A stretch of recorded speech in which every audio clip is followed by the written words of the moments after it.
안녕하세요. 성령론 5번째 시간, 성령론은 마지막 시간입니다. 오늘은 성령님론, 그래서 가장 많이 등장하는 이야기죠. 물론 능력이 이제 대부분 성령님 하면 생각나고, 그 다음에 은사,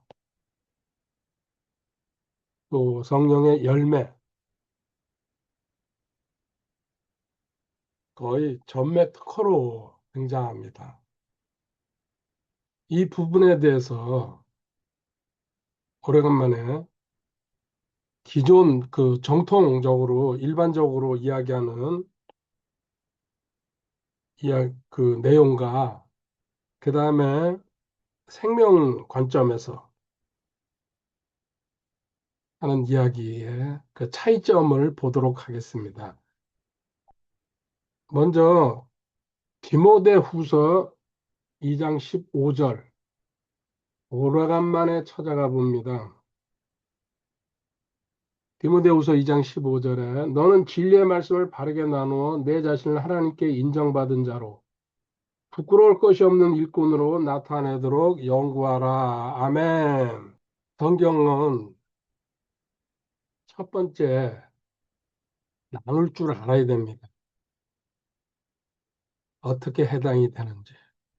물론 과거에 저는 이 정통 버전으로 교리 강의를 했습니다.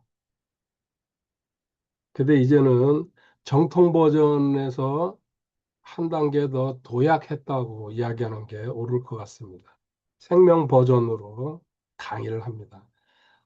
정통 버전이 녹아 있습니다. 생명 버전에는. 그렇지만 근본적으로 차원은 달라집니다. 실제적으로. 그러면은 5가지 항목으로 나누어서 은사와 열매에 관해서 정통 버전은 어떻게 얘기하고 생명 버전은 또 어떤 식으로 말씀하시는지 보도록 하겠습니다. 첫 번째, 은사를 살펴보도록 하겠습니다. 정통 버전에서 은사는 교회를 위해서, 교회라는 것은 구원받은 성도, 지체들을 얘기합니다. 물론 지역 교회, 건물을 이야기하는 경우도 있습니다. 드물게. 빌보 교회라니 데살로니가 교회 할 때게 그 지역명을 붙여가지고 그렇지만 실질적인 근본적인 내용은 구원받은 성도들의 모임을 이야기하고 있습니다. 교회라는 것 뜻은. 그래서 교회를 위한 능력이라고 일반적으로 이야기합니다. 공동체의 유익을 위해서 성령님께서 공짜로 주신 선물입니다. 실질적으로. 참고 구절로 고린도전서 12장을 가보도록 하겠습니다. 일반적으로 은사장이라고 그러죠. 12장 4절, 7절, 11절만 빼서 읽겠습니다. 4절에 이제 선물은 여러 가지나 같은 성령이시고 아멘. 은사는 여러 가지라는 얘기 하지만은 한 분 성령님께서 주시는 거다. 그 다음에 7절 각 사람에게 성령의 나타나심을 주신 것은 그것으로 말미암아 모두가 유익을 얻게 하려 하심이라. 아멘. 모두가 유익을 구원받은 성도들 모두를 위해서 어떤 특정인에게 은사가 나타날 수 있다는 얘기하고 있습니다. 마지막으로 11절에 가보면은 이 모든 것은 같은 그 한 성령께서 행하사 자신의 뜻대로 각 사람에게 개별적으로 나누어 주시는 것이니라. 아멘. 이렇게 은사는 공동체의 유익을 위해서 성령님께서 나누어 주시는 선물이라는 얘기입니다. 그래서 읽지 않은 8절, 9절, 10절에 9가지 대표적인 은사가 나와 있습니다. 저는 지지별 방통대, 미끼신 이렇게 세 단락으로 나누어서 암송하고 있습니다. 그 9가지 은사가 여기 들어가 있습니다. 한번 찾아서 맞춰보시기 바랍니다. 그런데 이제 B,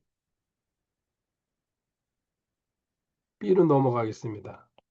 생명 버전으로 넘어가면은 이것이 생명의 흐름입니다. 은사라는 것은. 같은 말 같지만은 표현이 달라지고 있습니다. 내 안에 계신 생명의 흐름이라는 것은 생명의 기능이 나오는 겁니다. 주님의 능력이 표현되는 것입니다. 이것은 바울 사도의 표현을 빌리면은 내가 죽고 주님이 일하심이죠. 뭐 좀 전에 얘기했지만 이게 능력이고 선물이고 여러 가지 이야기도 틀린 건 아니지만은 더 깊숙이 들어가면은 내 안에 계시는 생명께서 나타나시는 거죠.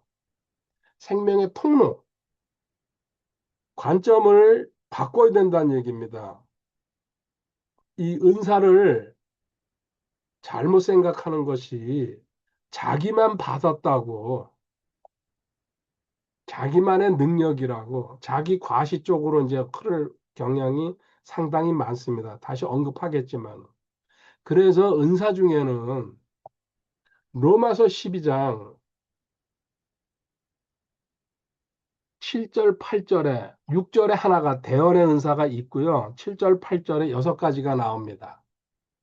이것은 화려하지 않고 숨겨져 있다시피 하죠. 여기 보면은요, 섬김의 은사, 나눔의 은사, 긍휼도 은사라고 이야기하고 있습니다. 권면하는 것도.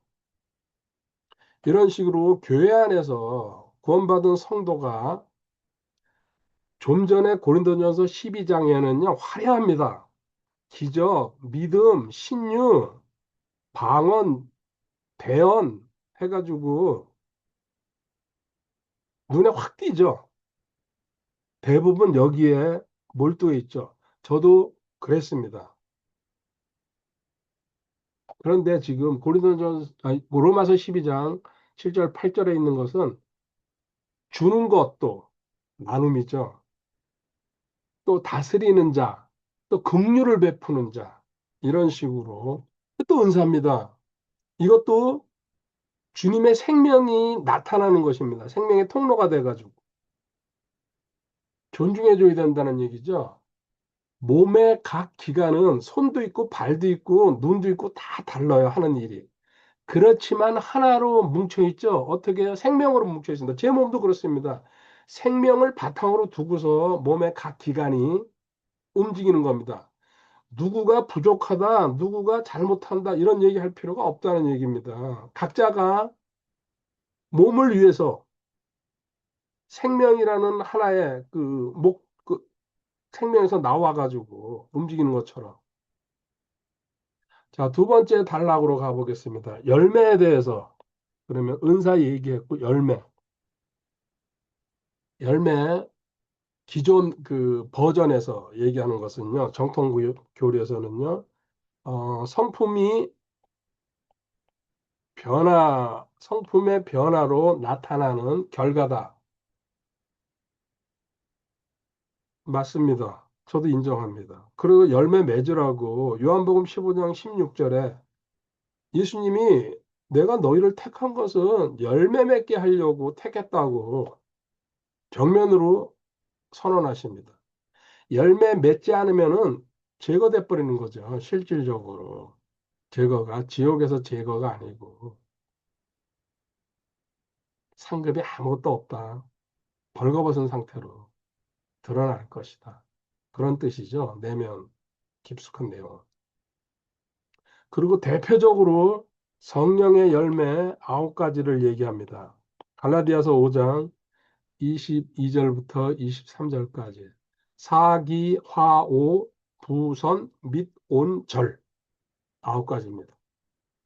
앞글자만 따서 저는 이렇게 암송하고 기억합니다. 그러면은 B 생명 버전에서는 이 기존의 그 정통 교리에서 얘기는 인정하고 그 다음에는 생명 버전에 가면요. 그리스도의 나타남입니다. 그리스도는 생명으로서 내 안에 계시죠? 우리의 생명이신 그리스도께서 골로새서 3장 4절에 나의 생명이란 얘기입니다. 그분이 나타나는 것이 열매인데 생명과 내가 연합됐을 때게 생명과 연합됐을 때게 그 연합은 언제 일어났냐면요. 요한일서 5장 12절에 아들이 있는 자에게는 생명이 있고 하나님의 아들이 없는 자에게는 생명이 없느니라. 생명을 소유했느냐, 소유하지 않았느냐에 따라서 하나님의 자녀인지 아닌지 드러난다고 성경은 명확하게 기록하고 있습니다. 자, 내 안에 생명이 실제로 나타나는 것이 열매다. 그래서 내 안의 상태를 보여주고 있다는 얘기입니다. 우리는 겉모습만 봐요. 사람들은 대부분. 근데 실질적으로 내 안의 상태는 열매로 드러난다. 그 열매는 썩은 열매, 마귀의 열매일 수도 있지만은 생명이 드러날 때에 주님이 나타나는 것이다. 그리고 그 주님이 나타난다. 그리스도의 형상이라고. 그리스도의 형상은요, 주님의 성품이 나타난다는 얘기입니다. 같은 말이라고 저는 믿습니다. 그런데 성령의 열매에서 반드시 짚고 넘어와야 될 것이, 이제는 확실히 저도 다 의문이 해소됐습니다. 9가지 열매지만요, 실질적으로는 단수, 프룻, 단수로 쓰여 있습니다. 하나의 열매라는 얘기입니다. 이것은 이제 주님의 생명을 제가 알고서 확언할 수 있겠구나. 왜 단수냐? 그리스도의 생명은 하나인데 이것이 입체적으로 드러나는 겁니다. 성품은 하나일 수가 없잖아요. 온유도 있고 겸손도 있고 그렇죠. 사랑하는 것도 있고 기쁨도 있고 이게 입체적으로 드러난다. 통합된 성품이 주님의 통합된 성품이 열매라는 그 단수 하나에 들어가 있지만은 실제적으로는 9가지로 대표적으로 드러난다는 얘기죠. 비유를 하자면은 빛이 프리즘을 통과하면은 무지개색으로 나옵니다. 하나의 빛이 들어갔지만요, 통과하는 과정을 통해 가지고 무지개색으로 드러나는 것처럼 주님은 하나의 생명이지만 내 안에 계시지만은 이것이 나타날 때에는 9가지 성품으로 드러난다. 그래서 단수로 썼구나. 이제 생명을 알고서는요, 그거였구나. 확실하게 선이 그어졌습니다. 자, 세 번째 단락으로 넘어가겠습니다. 그러면은 그 위험성, 지금 은사와 열매를 정통 버전과 생명 버전으로 비교하고 있습니다. 어떤 위험성이 따르냐? 첫 번째, 은사에 관해서 우리 잘 알고 있죠. 은사주의로 빠질 확률이 크다는 얘기입니다. 하나님께서 나한테만 주신 능력이야. 이것이 우리 요새 말로 스펙이 되고 자기 과시, 그리고 계급장이 돼버리는 거예요. 교회에서. 은사가 있냐 없냐에 따라서 저도 많이 목격했습니다. 그래서 저도 받으려고 발버둥 쳤죠. 금식하고 기도하고. 고린도 교회의 혼란이 여기서 일어난 거 아닙니까? 내가 은사가 더 많어. 내가 더 높은 은사야. 이런 식으로. 그리고 중요한 것이 이 은사를 가진 사람들 분명히 있습니다. 저도 목격을 했기 때문에. 이것이 어떤 그 사람의 성숙이나 인격, 영적 성숙 인격이랑은 사실은 거의 전혀 관계 없다는 거. 은사를 가지고 방방 뛰던 사람들 거의 저는 99.9%다 실패하는 걸 책이나 현장을 통해서 목격했습니다. 0.01% 정도가 끝까지 유지한다 그럴까요? 전 몇 명 못 봤습니다. 그리고 책에 등장하는 일시적이에요, 그 사람. 왜? 자기가 자기한테만 그리고 자기가 특별해서 준 거라고 착각하고 살기 때문에. 그래서 이 은사 가지고 설치는 사람들한테 바울 사도가 고린도전서 13장 1절 2절에 사랑장이라고 그러죠.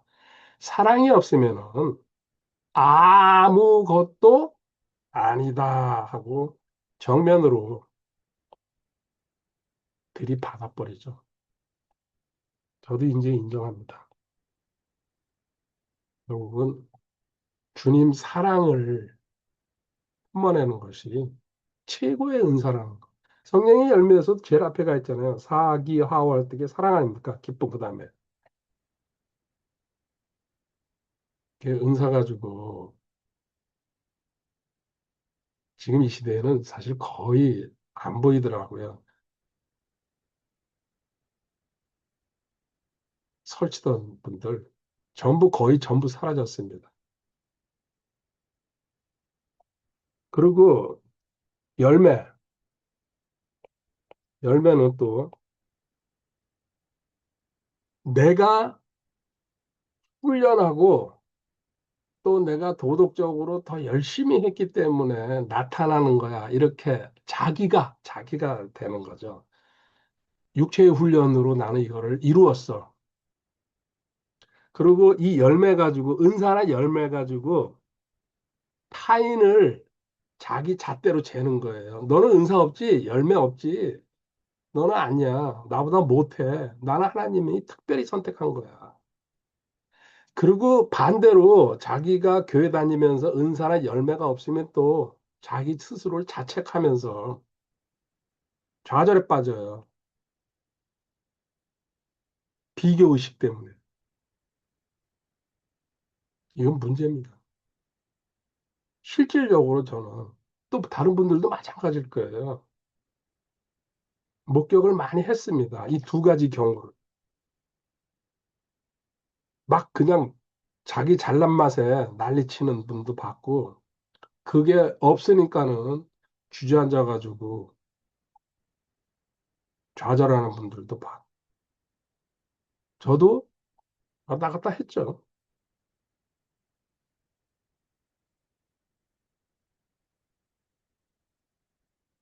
그리고 열매를 이제 흉내 내려고 억지로 사랑하고 또 억지로 그 막 참고 또 억지로 용서하는 분들이 있어요. 그럴듯하게 보이려고, 영적으로 보이려고. 그거 전부 실패예요.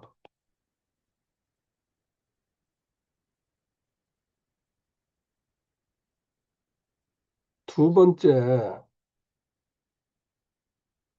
이제 정통 버전으로 가면은, 잘못 말했습니다. 생명 버전. 그래서 위험한 것은 무엇이냐? 두 가지로 나눠서 볼게요. 은사일 경우에. 뭐 당연한 거지만 생명이 약하면은 지금 현재 저 역시도 1월 달이니까 지금 7월 달, 7개월 지나고 있어요. 자기 중심이 돼버리고 자기 영광을 찾아간다는 얘기입니다. 생명이 점점 강해지고 생명이 확실해지면은 내가 죽어서 없어지지만은 그 전 단계에서는 육신의 통로가 되는 거죠. 쉬운 말로. 조심하라는 얘기입니다. 생명을 알았다 그래가지고 이것이 바로 나타나는 것이 아니라는 얘기죠. 시간이 가야 된다는 얘기입니다. 그 시간이 흘러가는 동안 준비하면서 조심조심스럽게 걸어야 된다는 얘기예요. 사도행전 8장에 보면은 시몬이 은사가 나타나는 것을 보고 돈 주고 살려고 합니다. 생명이 없으면은 또 생명이 있어도 준비가 안 되면은 이런 잘못된 길을 갈 수 있다는 하나의 예죠. 생명이 나타날 때에 시간이 흐르면서 은산이 열매가 자동으로 나타납니다. 그런데 생명을 갖고 있다 그래가지고 착각하는 경우, 예를 들면 오늘도 전구 얘기를 하겠습니다. 제 눈앞에 바로 앞에 있거든요. 전구가 빚을 냅니다. 그 역할입니다. 그런데 정부가 스스로 나는 빚을 내는 거야 자랑하는 거랑 똑같아요. 빚은 어떻게 나옵니까? 전기가 들어오지 않으면은 쉬운 말로 또 스위치를 키지 않으면요 정부는 결코 빚을 낼 수가 없어요. 자기 스스로. 생명을 가졌다는 건요 예수님이 드러나지 않으면은 그냥 우리는 꺼져 있는 전구예요. 자랑하지 말라는 얘기입니다. 바울이 많은 은사랑 계시를 받았다고 신약 성경에서 선언하고 있습니다. 그것이 거짓말이 아니기 때문에 하나님도 그대로 기록을 해줬죠. 고린도전 14장에도 나오고 또 고린도후서 12장에도 나옵니다. 그런데 어떻게 바울이 흘러갔습니까? NIBC라는 말로 내가 아니요 그리스도, 이것이 생명을 가진 사람의 확실한 자세예요. 내가 아니요 그리스도, 생명이 나온 것이다. 근데 그리스도의 생명을 확실하게 구별하지 못하면은 내가예요, 내가 했다.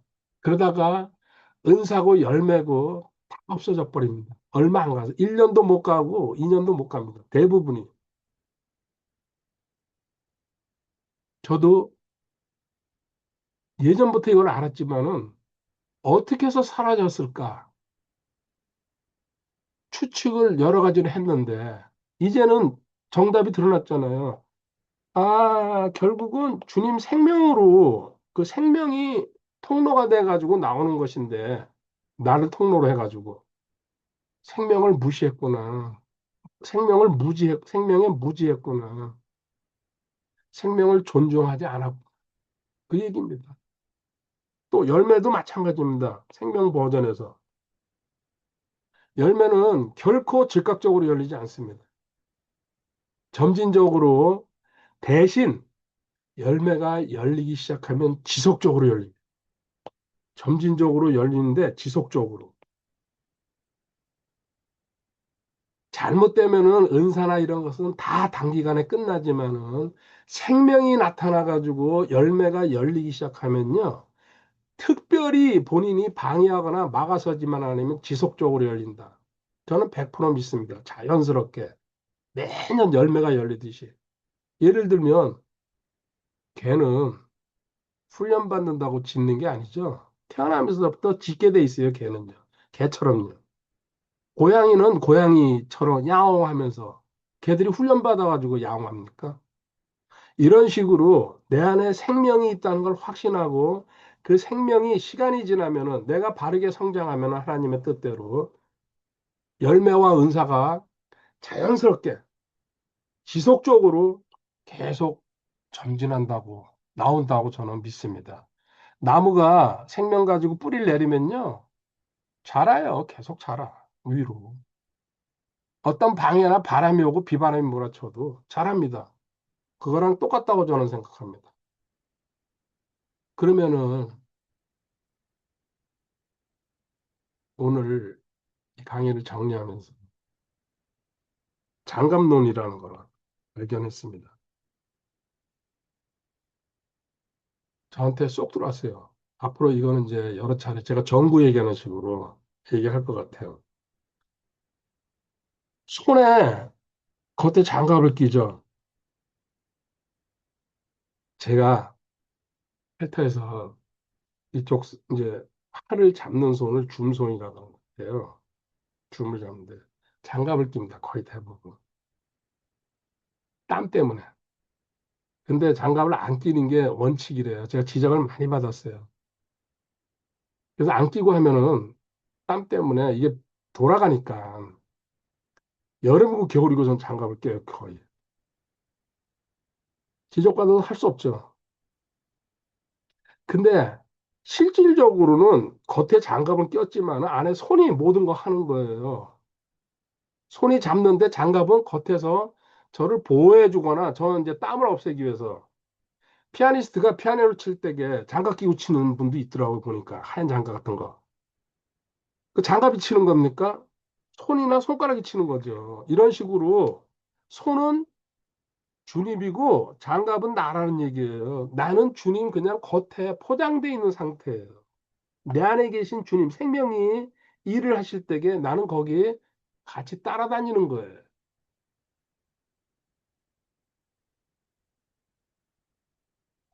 멋있지 않습니까? 근데 장갑으로 만족 안 하려고 그러죠. 자기가 손이라고 생각하고 살아가는 게 문제가 되는 거죠. 눈물 닦을 때에 장갑이 땀이나 눈물을 닦습니다. 실질적으로 손이 움직이는 거죠. 장갑은 따라다니는 거 아닙니까? 장갑론. 이거 멋있다. 제가 할때에서 장갑을 하도 끼기 때문에 또 지적도 많이 받아요. 근데 지금 꿋꿋하게 낍니다. 이제 설명도 안 하고. 자, 네 번째로 넘어갈게요. 그러면 이제 핵심 벌써 네 달 나왔습니다. 핵심이 뭐냐? 기존 정통 버전에서는 균형 감각을 이야기합니다. 옳습니다. 은사나 성령의 열매를 열더라도 균형을 가져야 된다. 이 얘기가 왜 나오냐면요. 신앙이 성숙하지 못하면은 눈앞에 드러난 일을 현상이라고 하죠. 여기 현상에 올인하게 돼 있어요. 눈앞에서 예를 들어서요. 손을 들었는데 사람이 뻥뻥 넘어져요. 그리고 손 올렸는데 신유가 일어나고 이 강렬한 체험, 놀라운 은사, 특별한 기적 여기에 올인하게 돼 있어요. 사람 눈앞에 보면요. 다른 사람 찾을 거 없이 저 자신도 그랬으니까요. 봤거든요. 기도원에서도 보고 교회에서도 보고 저도 또 직접 했고 그러니까 이 어떤 다른 상황을 따지지 않고 거기에만 몰두하는 거예요. 균형 감각이 필수다. 고린도전서 14장 40절에 가면은 그래서 모든 것을 할 때에 품위와 질서를 지키라고 경고까지 했습니다. 자, 생명 버전으로 넘어가 보면요. 생명 버전에서는 핵심이 뭡니까? 생명이에요. 주님 생명. 말 그대로. 주님 생명이라는 말은 이런 뜻을 담고 있습니다. 내가 노력하거나 행위로 하는 것이 아니다. 억지로 성품을 또 내가 열매를 열라고 노력하고 또 성품을 개선하려고 하는 것은 잠시 일시적으로는 가능하지만은 지속은 안 된다. 어떤 매장이나 이런데 플라스틱으로 만든 과일이나 뭐 음식 같은 거를 이렇게 해놓은 데가 있어요. 멀리서 보면은 진짜로 보일 수도 있어요. 그렇지만 가짜입니다. 가짜는 향기도 없고 뭐 먹을 수도 없고 맛도 없고 가짜예요, 가짜는. 아무리 그럴듯하게 만들어도 이거예요. 노력과 행위로 자기가 뭔가 해보려 그러는 것은 일시적으로 지나가는 일이고, 그거는 가짜다. 생명 버전에서 핵심은 주님의 생명이 나타나는 것인데, 이것은 거함으로, 거하라, 거하라. 요한복음 15장 5절. 내가 너희 안에, 너가 내 안에 거하면 많은 열매다. 거한다. 이 거할 때에 그리스도의 성품이 밖으로 드러나는데 저절로 드러나는 것이다. 자연스럽게. 좀 전에 얘기했듯이 개가 짖는 것처럼 또 꽃이 철이 되면 나오는 것처럼 자연스럽게 흘러나온다. 너 안에서. 이런 얘기입니다. 마지막 다섯 번째, 목적. 지금까지 은사와 열매 이야기했고, 그 다음에 그 위험 요소, 그 다음에 핵심이 뭔지, 이제 마지막 목적. 그러면은 목적이 무엇이냐? 정통 교리에서 성숙이에요. 영적 성숙. 저도 지극히 당연하다. 그 영적 성숙으로 가기 위해서는 뭐가 필요하다고요? 성령 충만. 더 계속 성령 충만. 에베소서 5장 18절에 나와 있죠. 여기에 한계에 딱 부닥쳐 있어요. 그래서 기도원가하고 금식하고 몰두하죠. 그런데 생명 버전으로 가면요. 이것이 생명 버전으로 갔을 때는 그리스도의 실제와 삶에서 나타나는 거죠. 여기서 생명 버전에서의 성숙은 의미가 좀 다르죠. 정통 교리에서는 성숙을 요구합니다. 근데 무엇을 경험하느냐, 이게 핵심이에요. 경험 자체를 갖다가 중요시하다 보니까는 마귀가 주는 거, 잘못된 것도 전부 하나님 거라고 뒤죽박죽 섞이게 되는 거죠. 심각한 부작용을 낳습니다. 근데 생명 버전에서의 성숙은 뭡니까? 누가 나타나느냐, 누가 나타나. 누가 생명이 나타나는지 반대로 육신이 나타나는지 아니면 마귀가 나타나는지 다르죠. 완전히 분리가 돼버립니다. 이것이 너의 실제 영적 상태다. 이제는 생명 단계에 오면은 분별이 되기 시작한다는 이야기입니다. 생명이 하시는지 처음에야 확실하게 보이지 않겠죠. 저도 아, 생명을 몰랐을 때에는 섞여 있었어요. 그리고 이걸 어떻게 분별을 해? 영혼 몸도 그렇고 영적인 거, 혼적인 거, 또 육신적인 것을 확실히 드러나는 건 알겠지만요. 애매한 것들 있잖아요. 결국 분별은 뭐예요? 생명이냐 아니냐로 두 가지로 분별하는데 생명이 아니면 전부 다 육신이란 얘기입니다. 막이란 얘기야. 간단하잖아요. 성경은 그래서 이분법입니다. 이분법 기본이 점점 더 선명해지기 시작한다는 얘기예요. 그리고 생명으로 주님이 나타나기 시작하면은 자기 과시, 자기 자랑, 자기가 없어집니다. 왜? 주님이 다 하신다는 걸 알기 때문에. 그리고 가장 하나님의 마지막 목적은 예수님이 성품이 나타나면서 하시고 싶은 일이 뭡니까?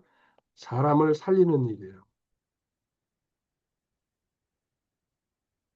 복음의 핵심이 마상고, 포구, 눈먼 상자. 누가복음 4장 18절에 사람 살리는 입니다.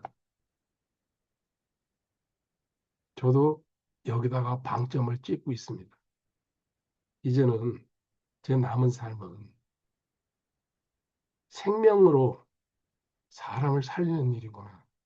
거기에 사랑이 첫 번째구나. 그렇게 정리가 됐습니다. 얼마나 감사합니까? 다음 달에는 8월 달 인간론으로 생명 중심인 인간론으로 들어가도록 하겠습니다. 벌써 7월이 다가갔습니다. 달력을 또 뜯어야 되는 시간이 내일입니다. 승리하시기 바랍니다. 할렐루야.